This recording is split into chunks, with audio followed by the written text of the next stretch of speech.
Hello viewers, আসসালামু আলাইকুম। বিজু কোন নৃগোষ্ঠীর ধর্মীয় উৎসব? এই উৎসব পালন করা হয় কেন?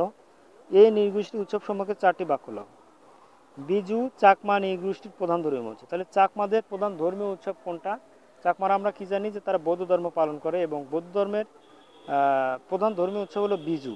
বাংলা নববর্ষ উদযাপন উপলক্ষে এই উৎসব পালন করা হয়। তার মানে এই বিজু উৎসবটা নববর্ষে হয়, বাংলা নববর্ষে হয়।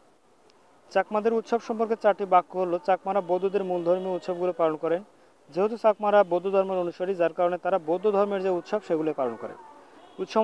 উৎসবের সময় তারা বাড়িঘর ফুল দিয়ে সাজান। আমরা যেরকম উৎসবের সময় বাড়িঘর ফুল দিয়ে সাজাই, তো তারাও কি করে, তাদের উৎসবের সময় বাড়িঘর ফুল দিয়ে সাজায়।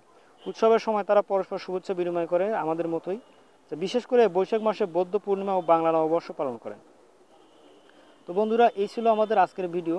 তো ভিডিওটা অবশ্যই আশা করি ভালো লেগেছে। আর সবাইকে রিকোয়েস্ট করবো, যারা আমার চ্যানেলকে এখনও সাবস্ক্রাইব করে নাই, প্লিজ সাবস্ক্রাইব মাই চ্যানেল। আল্লাহ হাফেজ, আসসালামু আলাইকুম।